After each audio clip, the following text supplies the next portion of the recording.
ભગવાન સ્વામિનારાયણ શિક્ષાપત્રીનો પ્રારંભ કરતા થકા ભગવાન શ્રી કૃષ્ણનું ધ્યાનરૂપ મંગલાચરણ કરતા લખે છે, વામે યસ્ય સ્થિતા રાધા શ્રીશ્ચ યસ્યાસ્તિ વક્ષસી વૃંદાવન વિહારમ તમ શ્રી કૃષ્ણમ હૃદિ ચિંતયે શ્રી કૃષ્ણમ હૃદિ ચિંતયે.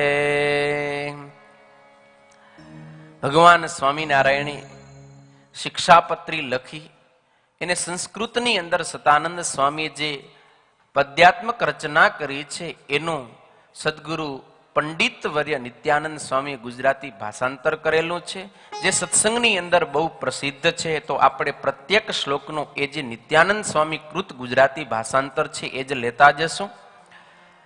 હું જે તે મારા હૃદયને વિશે શ્રી કૃષ્ણ ભગવાનનું ધ્યાન કરું છું તે શ્રી કૃષ્ણ કેવા છે, તો જેના ડાબા પડખાને વિશે રાધિકાજી રહ્યા છે અને જેના વક્ષસ્થળને વિશે લક્ષ્મીજી રહ્યા છે અને વૃંદાવનને વિશે વિહારના કરનારા છે.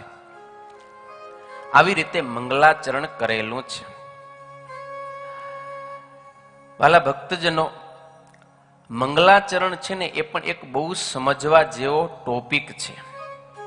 આપણે આ પ્રશ્ન ચર્ચા સંતો સાથે રિયાલિટી શો અંતર્ગત અનેક ટોપિકો લઈ રહ્યા છીએ.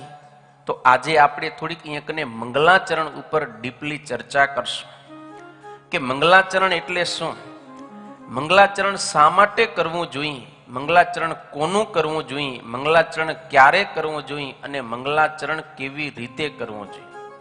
આ 5 પ્રશ્ન છે મંગલાચરણ ઉપર. તો સૌથી પહેલો પ્રશ્ન, મંગલાચરણ એટલે શું? What is મંગલાચરણ? મંગલાચરણ કોને કહેવાય, એની વ્યાખ્યા શું? તો સંસ્કૃત ભાષાની દ્રષ્ટિએ એની વ્યુત્પત્તિ જોઈ તો મંગલાચરણ એટલે મમ ગલયતિ ઇતિ મંગલમ તસ્ય આચરણમ મંગલાચરણમ. હવે મમ એટલે શું? તો કે મમનો એક અર્થ બતાવ્યો છે પાપ.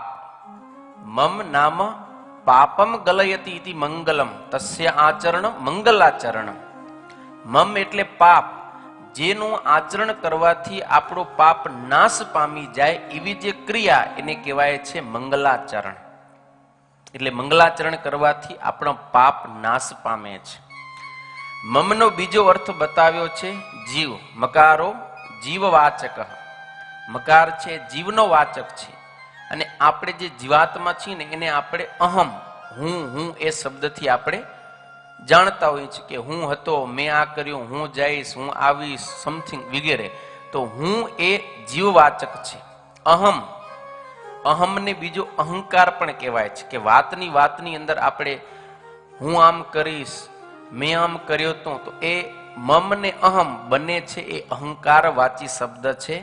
તો મમનો નાશ કરનારી ક્રિયા મંગલાચરણ, અર્થાત કે આપણો જે અહંકાર છે, આપણું જે અભિમાન છે એને ઓગાળી નાખે છે એવી આ મંગલાચરણની ક્રિયા છે.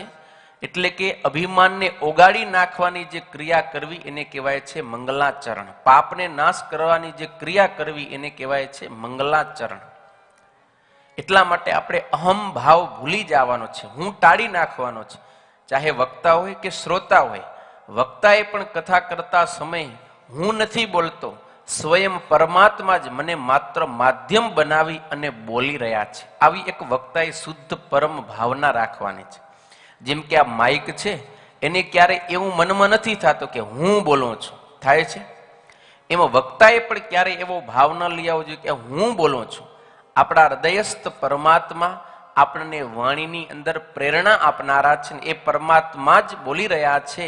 એવી રીતે વક્તાએ માત્ર એક નિર્જીવ માઇકની જેમ બની, માધ્યમ બની અને કથા સંભળાવવી જોઈએ, કથા કરવી જોઈએ. તો એવી જ રીતે શ્રોતાએ પણ વક્તાને વિશે દિવ્ય ભાવ રાખીને સ્વયં ભગવાન છે એ જ આ વક્તાના માધ્યમથી મને કથા સંભળાવી રહ્યા છે એવો દિવ્ય શુદ્ધ ભાવ રાખવો છે. તો આપણને કથા છે ને બહુ અસર કરે છે. તો વક્તાને માટે પણ કથા કલ્યાણકારી થાય અને શ્રોતાને માટે પણ એ કથા કલ્યાણકારી થાય. પણ વક્તા હું કરું છું ને એ મેં આમ સંભળાવી દીધું ને હું તો આટલું બધું રિસર્ચ કરીને આવ્યો ને હું થાય અને શ્રોતાજનોમાં પણ હું થાય અને વક્તાને જ પ્રાધાન્ય આપવામાં આવે તો એક કથા વક્તા અને શ્રોતા કોઈને માટે કલ્યાણકારી થતી નથી.